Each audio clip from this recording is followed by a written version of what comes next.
dipersembahkan oleh Pemirsa, ternyata kalau misalkan kita telisik lebih dalam, kemana-mana kita itu harus menggunakan transportasi ya. Kalau mau ke televisi harus menggunakan transportasi, tempat kerja maksudnya. Kalau mau ke mall harus menggunakan transportasi juga. Nah, kalau mau ke sekolah, ke lembaga pendidikan, ke luar kota, healing, liburan, pakai transportasi juga. Tapi masalahnya transportasi yang ada di Jawa Timur ini kira-kira sudah tersedia dengan bagus atau belum ya? Kayaknya kita perlu ngobrol nih ya pemirsa di tentu saja podcast Ruang Publik Jawa Timur, persembahan dari TV9 Nusantara dan juga DPRD Provinsi Jawa Timur nih pemirsa. Kali ini kita akan ngobrol bersama dengan Haji Ahmad Tamim SHI MH atau yang akrab disapa Gus Tamim.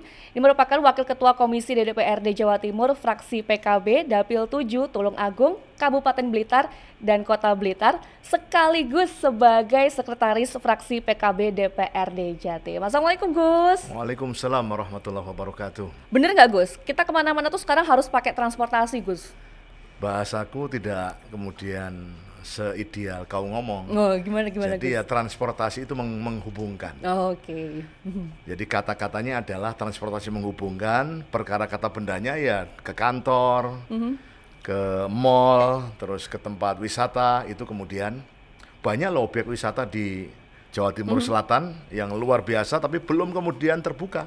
Kenapa? Karena jalur transportasinya belum ada yang tersedia dengan layak dan baik. Nah, tidak bisa ini ya Gus ya, tidak merata begitu mungkin ya Gus ya. Belum rata karena tentu transportasi kan investasi ya, sehingga dihitung juga secara keuntungan barangkali. Ini mohon maaf bukan negara. Jadi kalau investor kemudian akan berinvestasi terkait dengan jalan, dengan moda transportasi, maka hitungannya tentu adalah hitungan untung dan rugi. Oke, sebentar, Gus, ternyata nih ya pemirsa, Gus Tamim ini tuh beberapa waktu lalu, masih di bulan ini juga, fresh from the oven, dapat penghargaan Serikat Media Siber Indonesia alias SMSI Blitar Award 2025 karena kontribusinya loh dalam pembangunan daerah. Tepuk tangan boleh? Ya. Nah, Terima kasih, gitu terima kasih. dong. Itu kayak gimana sih Gus? Boleh diceritakan Jadi cerita Gus? singkatnya kan hari ini seluruhnya terbuka. Sehingga yang namanya partisipasi masyarakat itu utamanya bagi anggota DPR itu untuk terus membersamanya dan mengawalnya. Sehingga tidak boleh lagi ada rencana program eksekutif atau program pemerintah daerah, baik itu kabupaten, kota maupun provinsi yang kemudian wakil rakyat itu tidak tahu. Maka sinergi dan kolaborasi ini yang kemudian kami jalankan. Yang kemudian kami punya program namanya Sarasehan, sosialisasi. Itu kami ratakan dari desa ke desa. Nah, dari situlah kemudian akhirnya masyarakat jadi tahu negara ini perencanaannya seperti apa, pelaksanaannya kayak apa, kemampuan fiskalnya kayak apa, dan porsi masyarakat itu di mana. Nah, kayaknya kemarin dari narasi inilah yang kami bangun, sehingga kemudian kami terima kasih dari teman-teman media yang memberikan penghargaan kepada kami. Terima kasih. Iya, termasuk juga pasti kontribusi dalam transportasi publik begitu ya Gus ya.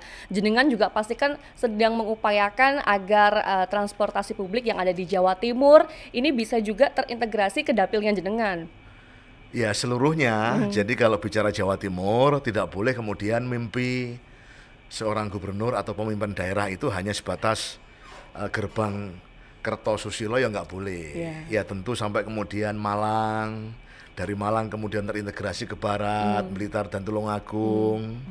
Ini aja kita lihat yang namanya Bandara Ndoho, ini belum efektif karena apa? Lagi-lagi persoalan transportasi.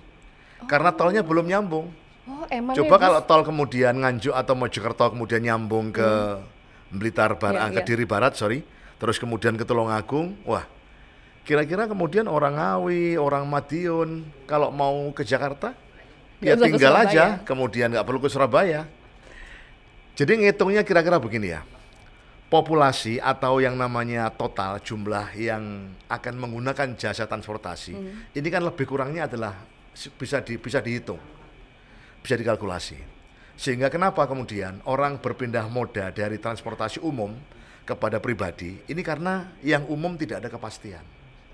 Baik itu kapan kemudian saya nyampainya, kepastian ada tidaknya transportasi. Setuju, Gus. Ini kira-kira yang Betul. kemudian warga juga harus tahu kenapa kemudian Trans Jatim ini kemudian menjadi bagian dari rencana yang baik dan diharapkan oleh banyak pihak. Sebenarnya kalau misalnya kita melihat antusias dari masyarakat Jatim, Gus, ini luar biasa banget menyambutnya begitu ya, apalagi dengan adanya koridor baru, koridor 6 yang menghubungkan Sidoarjo dan juga Mojokerto gitu, Gus ya. Tapi Gus, masalahnya kenapa yang menjadi perhatian dan juga pusat pengembangan transportasi umum di Jawa Timur, terutama Trans Jatim ini, baru wilayah Gerbang Kertosusila? Jadi begini, pemirsa sekalian, warga Jawa Timur, kan membangun itu harus bertahap. Membangun yang paling tepat itu bukan kemudian menghitung budget anggaran dan perencanaannya. Tetapi bahwa kita harus bikin satu penelitian dan kajian. Kenapa kemudian persoalan transportasi umum ini kemudian semakin hari semakin tidak diminati. Nah, dari situlah kemudian kita harus hitung secara utuh. Kita SWOT analisis di situ dan kemudian ketemulah harus kita mulai dari ibu kota provinsi dan sekitarnya. Tentu yang namanya Trans Jatim Koridor 1 yang kemudian 2 ini adalah baru istilah di awal. Barangkali mungkin kedepannya tidak lagi koridor 1, 2, dan 3 yang akhirnya mengingatnya jadi susah. Ya, betul. Mungkin bisa jadi nanti Trans Jatim Gajah Mada gitu ya. Gajah Mada, Kayak Trans Jatim yang kemudian Mataraman, Trans Jatim mana itu kalau kita bicara yang namanya Pantura, Madura Raya, kira-kira begitulah nanti. Ya tentu dari Madura yang kemudian dari Sumeneb, yang kemudian terus ke barat, Pamekasan kemudian Sampang Bangkalan, ya ketemunya di Surabaya. Sehingga orang yang dari Sumeneb sekalipun kalau mau katakan ke Gresik, walaupun harus berhenti di terminal Surabaya, dia bisa menghitung. Kalau aku berangkat jam sekian, sampailah di Surabaya jam sekian, kemudian nyampe di Gresik jam sekian, sehingga ketika dia harus hadir acara, katakan di Gresik, ketemu, sudah hitungan waktunya.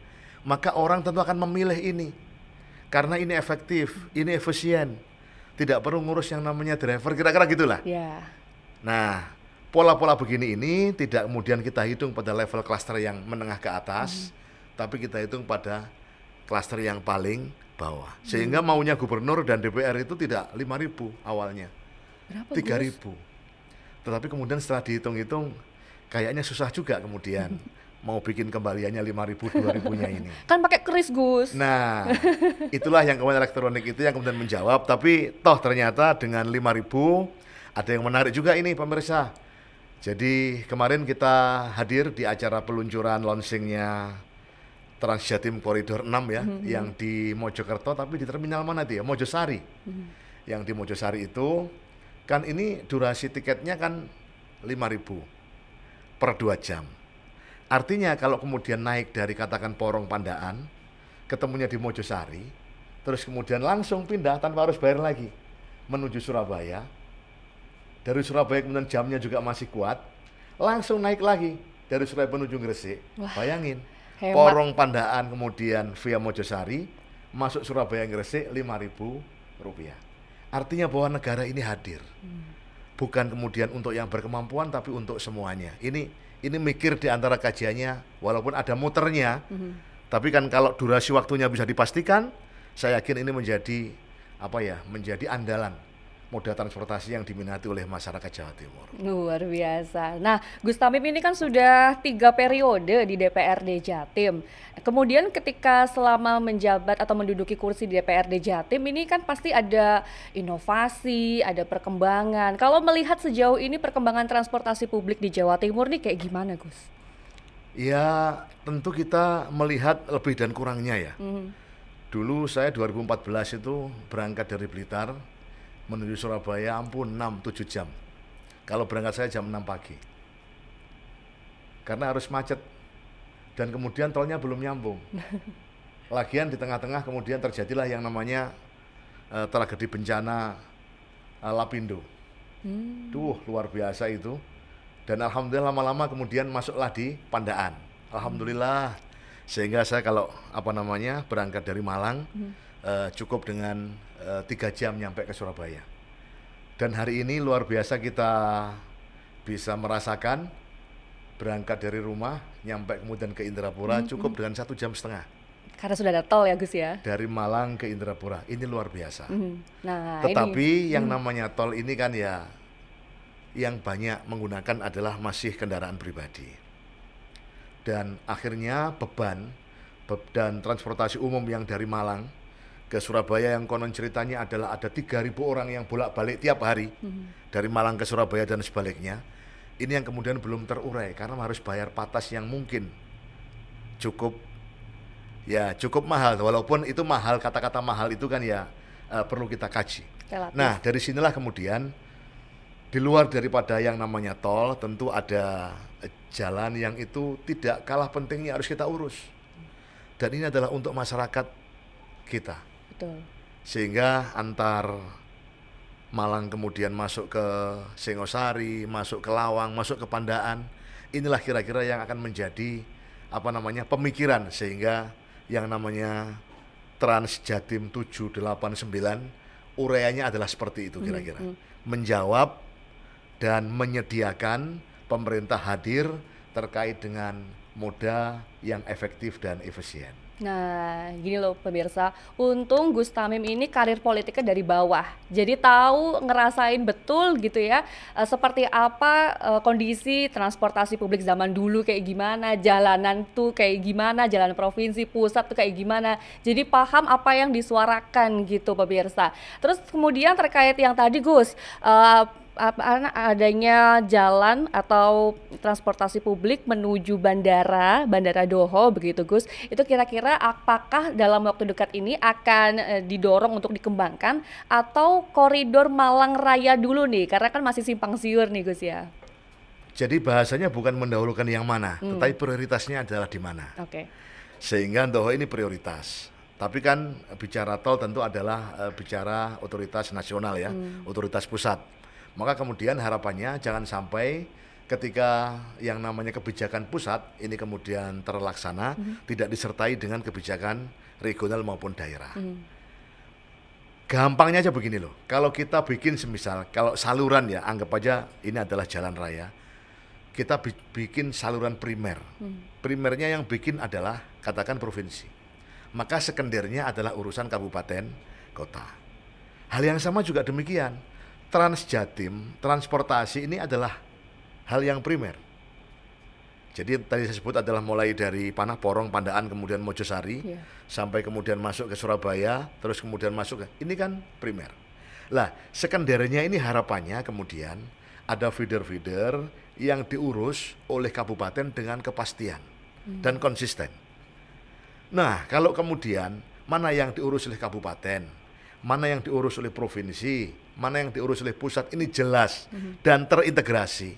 Wah, luar biasa. Berarti sejauh ini belum Gus ya? Terintegrasi tidak hanya sebatas itu menurut saya, juga termasuk dengan OPD yang lain.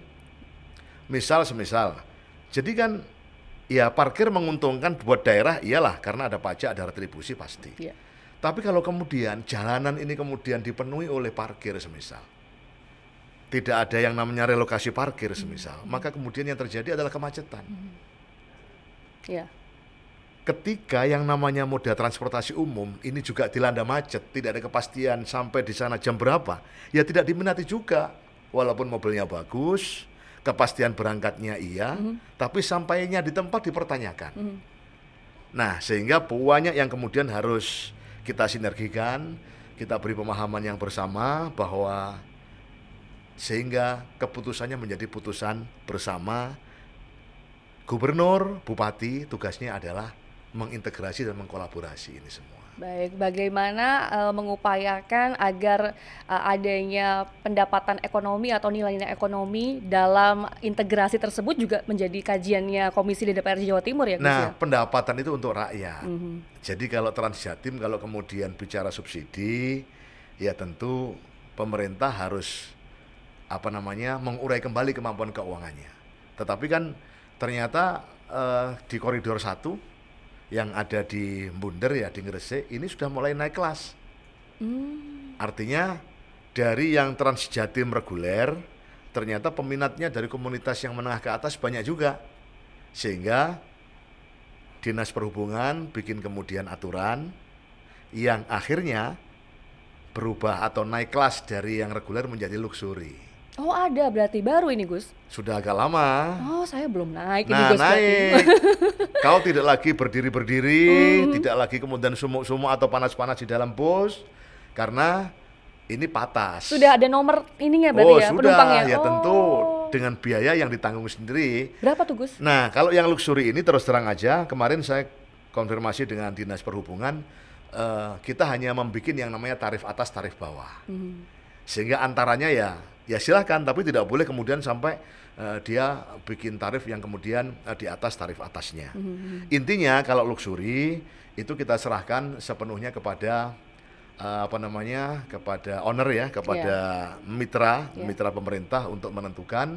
Tetapi kalau kemudian yang nyebutnya kami adalah yang reguler, yang Transjatim itu adalah ini betul-betul disediakan untuk rakyat dari kelas manapun boleh kemudian untuk memanfaatkan. Tapi Gus Tamim beserta kawan-kawan dari Komisi DPRD Jawa Timur juga ikut mengawasi yang luxury tadi kan Gus ya? Loh, ini bukan soal diawasi. Apa itu Gus? Bahkan ini Dinas Perhubungan Jawa Timur kayaknya malah sudah dengan keberhasilan, dan Transjatim ini yang kemudian juga akan diurai dengan tidak sisi darat saja tapi kemudian laut.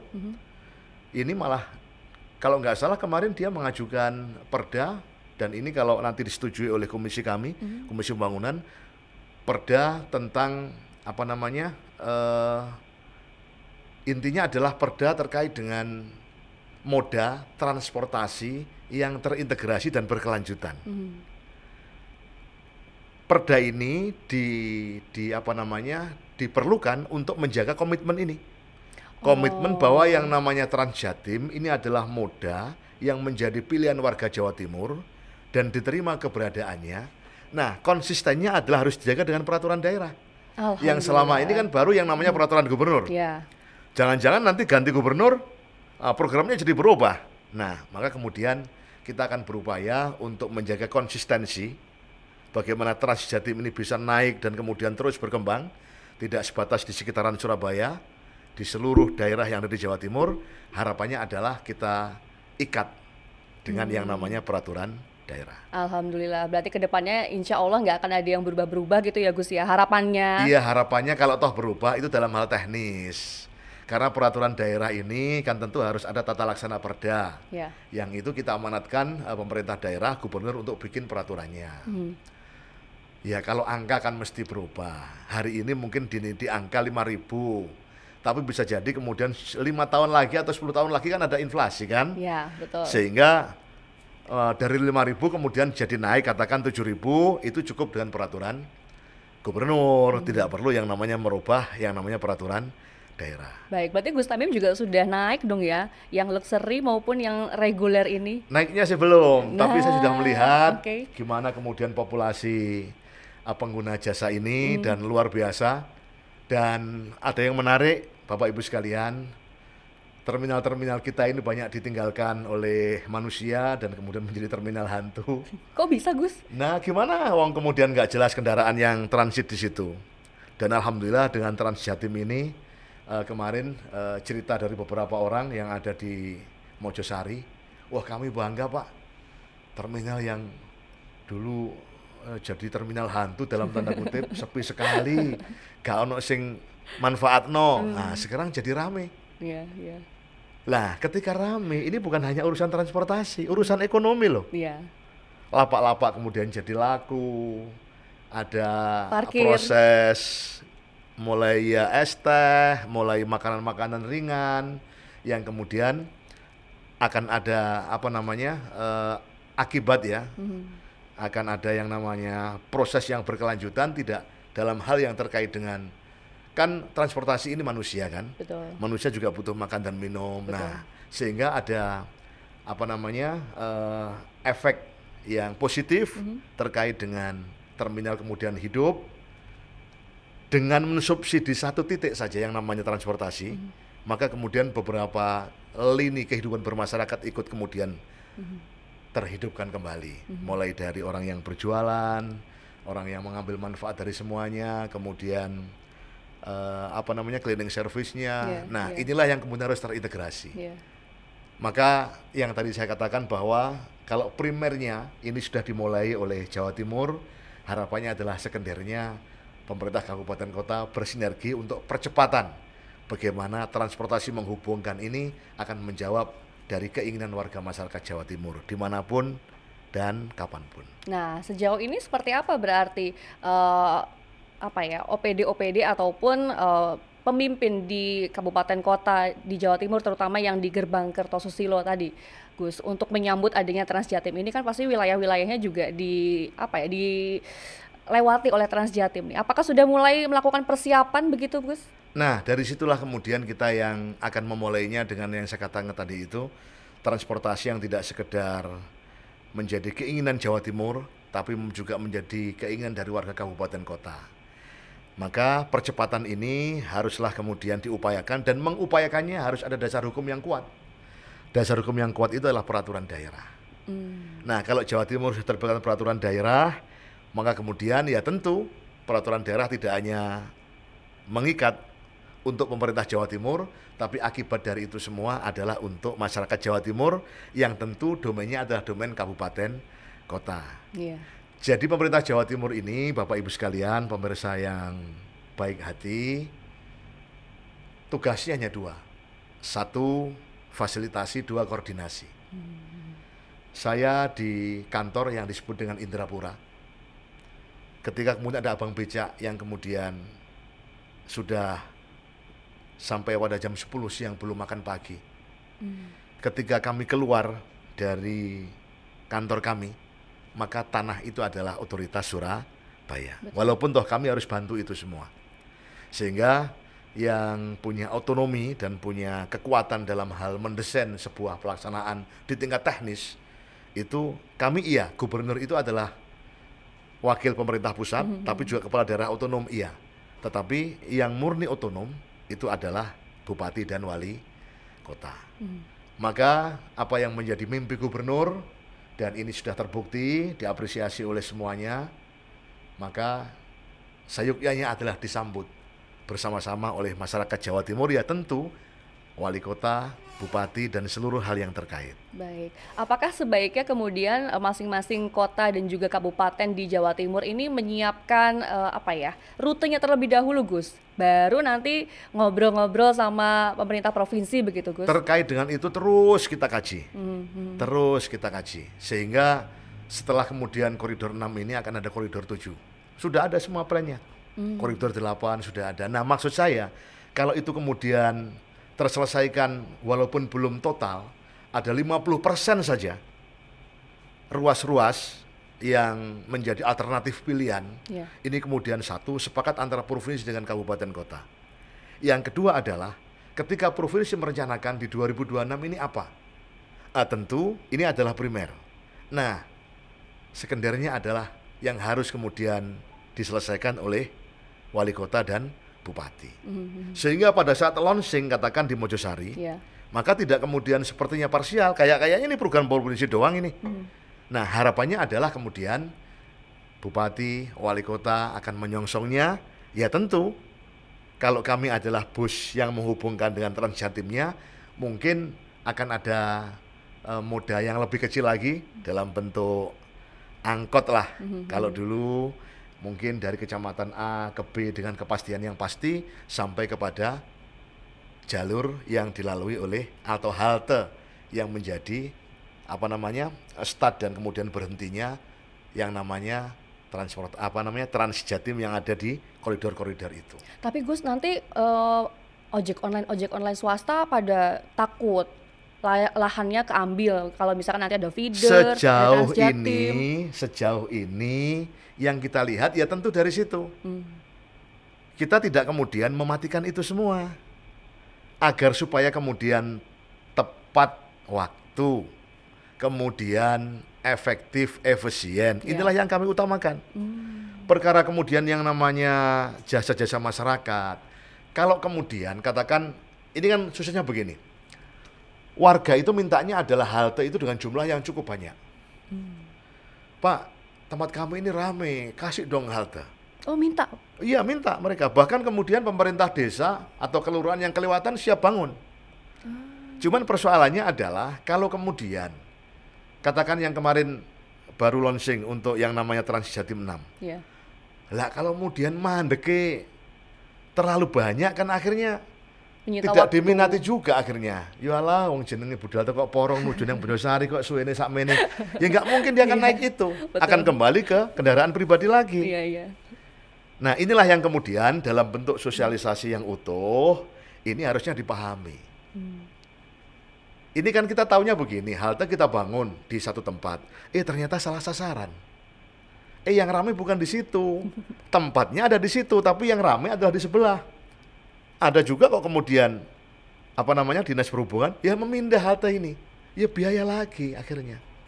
Ini kan menunjukkan baiknya pemerintah Jawa Timur hari ini terkait dengan transportasi Jawa Timur ini belum bersinergi secara utuh dengan kabupaten kota atau paling tidak rute desa kelurahan yang terlewati.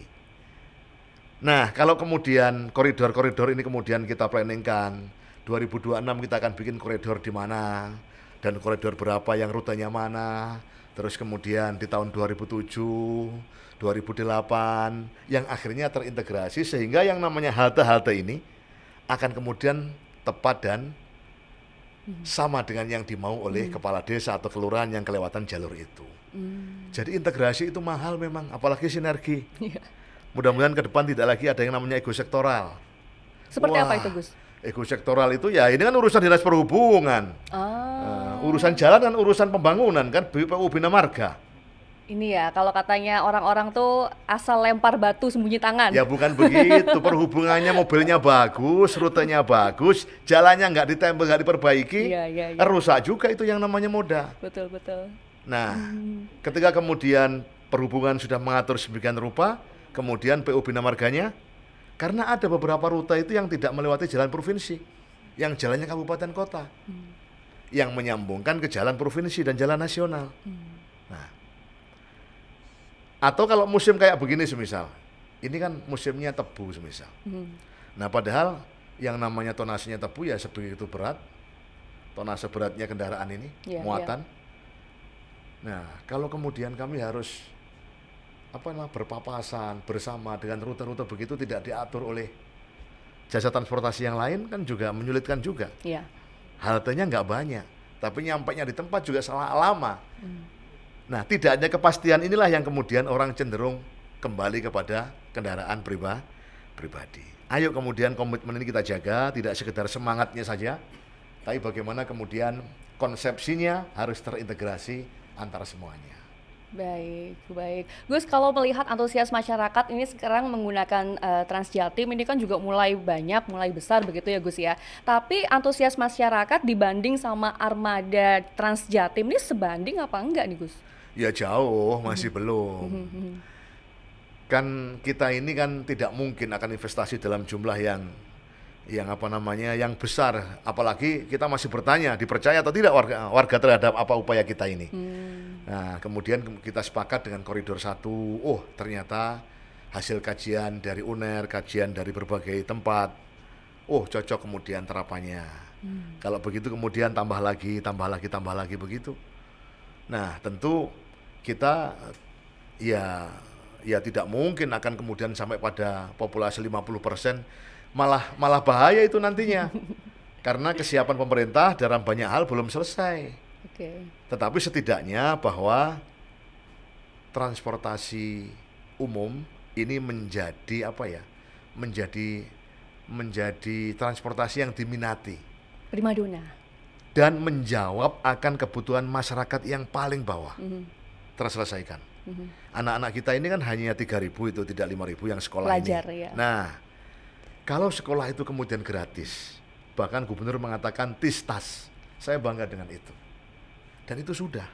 Tapi kan dari rumah ke sekolah ini kan berbiaya. Nah, kalau kemudian hitung-hitungan kami nanti cukup, khusus mereka yang sekolah, mestinya tidak perlu 3.000 lagi.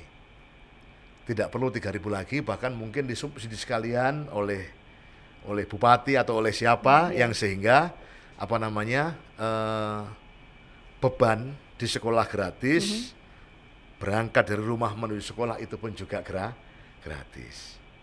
Dan ini akan kemudian wali murid bisa menabung, anak-anak kita bisa menabung, yang sehingga dari SMP naik ke SLTA, pada saat nanti kemudian kuliah di perguruan tinggi, maka mereka sudah berkemampuan.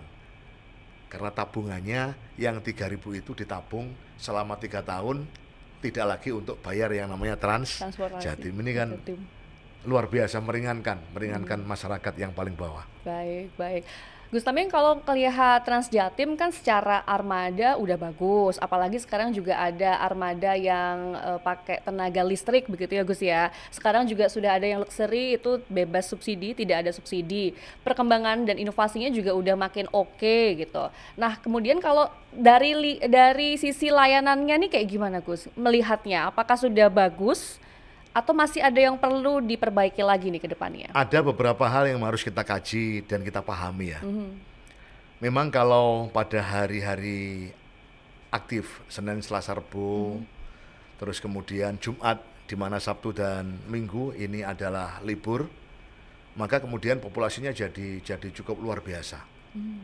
Sehingga sampai kemudian yang idealnya hanya 30 sampai 38 maksimal, di tengah itu Jatim kita yang reguler, yang dengan tarif 5.000 itu bisa kemudian sampai 60 orang masuk. Tetapi itulah masyarakat, dan mereka senang dan bangga kok. Artinya senang dan bangga itu sampai kemudian kita foto dari belakang, mereka tidak sampai bergelantungan ya, tapi bahwa berdiri dari mulai Bundar kemudian sampai ke Surabaya, mereka rela. Dan mereka senang. 5.000 Gus, gimana? Bukan seneng? soal 5.000, ada kepastian. Ada kepastian. Aku nyampe omah jam Yamene, ketemu keluarga, selesai urusannya. Toh kalau itu berdiri juga paling durasinya ya 1 jam lah kira-kira. Artinya sekali lagi bahwa ini membuat bangga masyarakat Jawa Timur. Tetapi kalau mau kita tambah populasi kendaraannya, ini juga kita harus berhitung. Negara memang tidak boleh bicara untung rugi, tapi pengusaha kan harus untung rugi kan. Untuk memenuhi kebutuhan populasi penumpang yang sekian banyak, idealnya tidak 20 dong, 40 armada semisal. Iya kalau kemudian Jumat, iya kalau Senin pagi penuh mereka. Tapi kalau Selasa Rabu, tentu akan berlebih ini, sehingga pendapatan mereka akan juga berkurang. Betul. Paham yang dimaksud ya? Negara tidak boleh bicara untung rugi untuk rakyatnya, tapi pengusaha juga harus ngitung itulah. Kalau pengusahanya kemudian tidak kita beri yang namanya space untuk untung rugi, ya mereka akan mengundurkan diri juga nantinya. Nah, menghitung ini semua adalah butuh yang namanya kira-kira netralitasnya seperti apa. Yo ojo kurang-kurang nemen, yo ojo kakean-kakean nemen. Nah di tengah-tengahnya, negara hadir dengan eksistensinya, pengusaha kemudian hadir dengan keuntungannya, sehingga mereka akan kemudian bisa lestari, akan berlanjut. Nah pola-pola inilah yang juga harus ada kajian-kajian yang, maka tadi saya katakan tidak mungkin pemerintah ini kemudian menyediakan secara utuh, terpenuhi, yang kemudian ideal, ya masih jauh daripada itu. Baik. Tapi rakyat paham dan mereka bangga, mereka dengan senang hati, ada kepastian kapan saya berangkat, kapan saya tiba. Ini sudah hal yang luar biasa. Itu dulu ya Gus, berarti ya Gus? Itu dulu, nanti lama-lama mudah-mudahan kalau kita mampu mensubsidi yang lebih, saya kira pengusaha pun juga mesti akan ikut kita. Amin. Tapi Gus katanya ada efisiensi anggaran, berarti nggak ngefek ya Gus ya terhadap operasional Jatim ini? Loh, yang tadi luxury kan sudah. Oh, itu gantinya. Nah, maka kemudian berkembang ke koridor 6. Lah, koridor 2 nanti ada luxury lagi semisal. Kan kita nggak perlu subsidi, kita alihkan lagi, ya bukan pinter. Bagus, Gus. Negara pun itu harus bicara efisien loh. Setuju Gus. Tidak boleh ada hitung-hitungan dengan rakyat, iya. Tapi efektif efisien itu adalah sistem penganggaran kita. Bahkan presiden kita, Pak Presiden Prabowo, efisiensi tidak hanya di transportasi, di perjalanan dinas, di seremonial-seremonial yang tidak diperlukan. Saya sepakat sekali itu. Walaupun anggota dewan juga ya bertanya juga. Ya, tapi inilah kebijakan yang harus kita patuhi dan kita ikuti. Baik, ngomong-ngomong soal transportasi publik di Jawa Timur yang jadi primadona sekarang kan memang masih Transjatim alias transportasi darat gitu ya Gus ya. Kedepannya mungkin nggak sih Gus Provinsi Jawa Timur kemudian bekerja sama dengan tentu saja DPRD Jawa Timur melalui Komisi D ini kemudian memperluas lagi transportasi publiknya ke laut, ke udara gitu Gus? Jadi sesuai dengan aturan perhubungan itu kan udara itu menjadi domainnya pusat. Udara, tapi sekali lagi walaupun udara pusat, ini kan sarana penunjangnya ini juga harus berkolaborasi dengan provinsi dan kabupaten kota. Orang mau menuju ke Abdurrahman Saleh itu kan ya lewat kota Malang, lewat kabupaten Malang. Dan di situ juga butuh yang namanya hal-hal yang menjadi sarana penunjang. Hanya satu bandara yang sesuai yang mengacu kepada keputusan menteri untuk Abdurrahman Saleh ini sarana prasarannya diberikan kepada Jawa Timur untuk kemudian dikelola dan dikembangkan. Dan ternyata kita lihat luar biasa bagus. Nah, ke depan setelah jalan tol ini kemudian tembus ke Kediri dan kemudian ke Tulungagung, bahkan mungkin ke Blitar, maka harapannya juga kita mohonkan akan ada kebijakan dari pemerintah pusat terkait dengan perhubungan, sarana prasarana penunjangnya bolehlah diurus oleh pemerintah provinsi maupun kabupaten. Ini akan lebih cepat lagi nanti. Nah, sehingga mutlak kalau terkait dengan udaranya adalah domainnya pusat.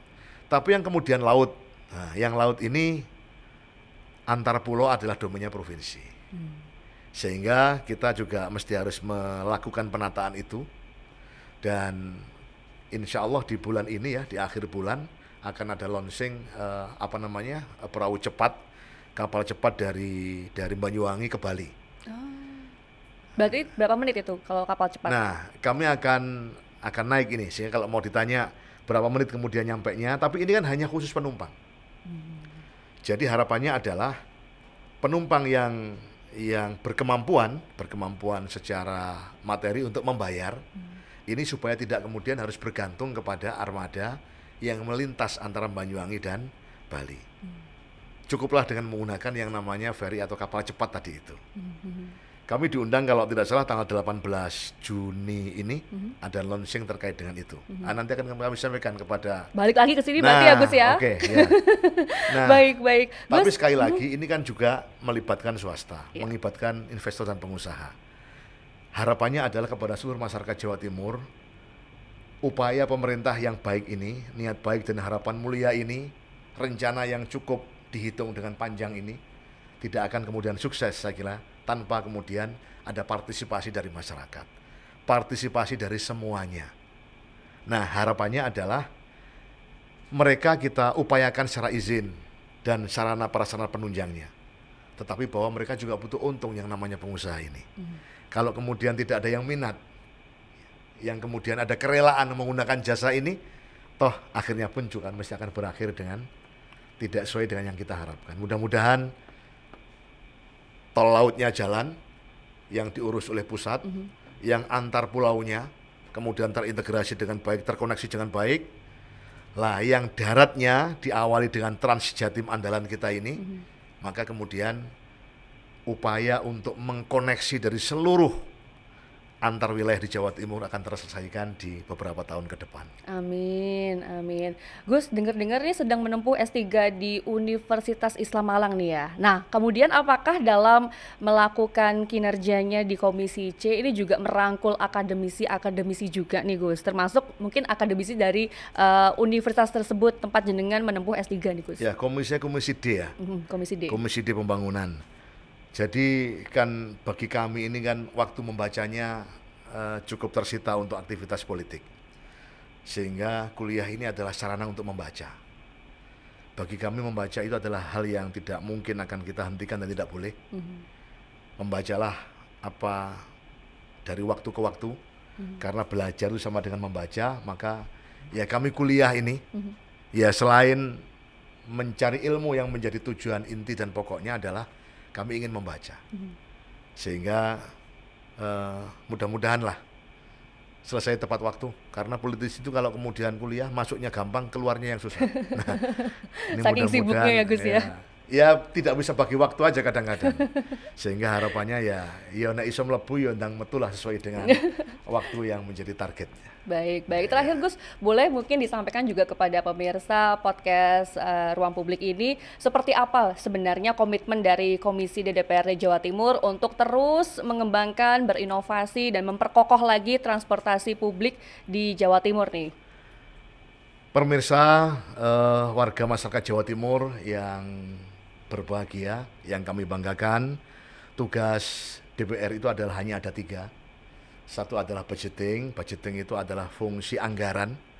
Itu pun kemudian tidak secara detail kami mengikuti dan merencanakannya, tapi kami hanya di badan anggaran yang kemudian bermitra dengan tim anggaran eksekutif yang menjadi kepanjangan dari gubernur.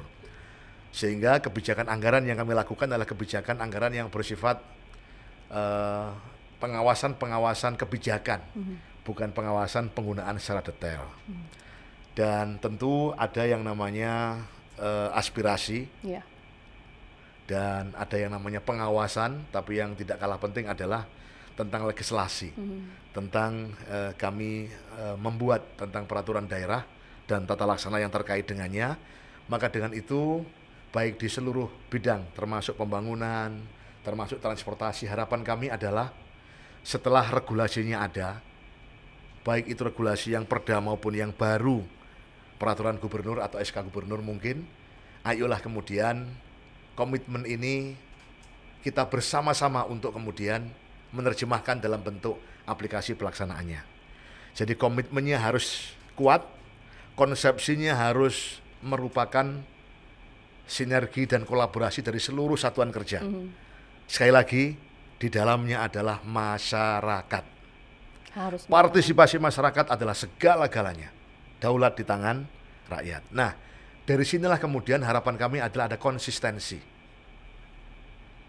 Konsisten itu kemudian tidak ganti pemimpin, ganti rencana dan programnya. Makanya kemudian perencanaan dokumen nasional, provinsi maupun kabupaten kota diperintahkan oleh perencanaan pusat, jangan pernah tinggalkan 2 kata, maju dan berkelanjutan.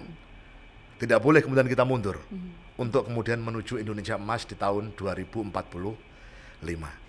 Saya optimis ketika komitmennya kuat dalam bentuk regulasi dan bersama dengan masyarakat, konsepsinya tidak lagi ada ego sektoral. Kita kembalikan bahwa yang kita upayakan adalah untuk rakyat, untuk masyarakat, tapi jangan lupa konsistennya adalah harga mati untuk kemudian maju dan berkelanjutan. Baik. Saya optimis dan mudah-mudahan Jawa Timur akan menjadi contoh dari seluruh provinsi yang ada di Indonesia. Amin. Kita doakan sama-sama, tepuk tangan dulu dong untuk Gus Tamim. Semoga apa yang diupayakan juga oleh Komisi DPRD Jawa Timur ini bisa kemudian memberikan kontribusi bagus bagi masyarakat, terutama juga bagi PAD Jawa Timur begitu ya. Karena kalau misalkan konektivitasnya bagus antar kota, antar provinsi nanti amin ya, semoga ya. Itu otomatis peningkatan ekonominya juga nanti akan bagus, pemirsa. Terima kasih Gus Tamim. Terima kasih. Sudah mampir ke podcast Ruang Publik TV 9 Nusantara. Ditunggu lagi nanti setelah nyobain tadi ya Gus, apa tadi namanya, kapal Express Banyuwangi. Ya, nyebutnya kami baru kapal cepat. Kapal cepat. Ya. Nah, nanti kesini lagi Gus, kita ngobrol-ngobrol lagi soal itu Gus. Terima kasih TV9, terima kasih semuanya. Matur nuwun kagem masyarakat Jawa Timur. Baik, intinya adalah bukan transportasi ini mengantarkan kita kemana, tapi transportasi menghubungkan kita seperti apa, begitu. Sekali lagi terima kasih Gus Tamim sudah hadir di Ruang Publik TV 9 Nusantara. Dan saya Sima Perwira mewakili kerabat kerja yang bertugas pamit undur diri. Sampai jumpa di podcast Ruang Publik yang dipersembahkan oleh DPRD Jawa Timur. Sampai jumpa, saya mau naik Trans Jatim dulu. Terima kasih. Bye.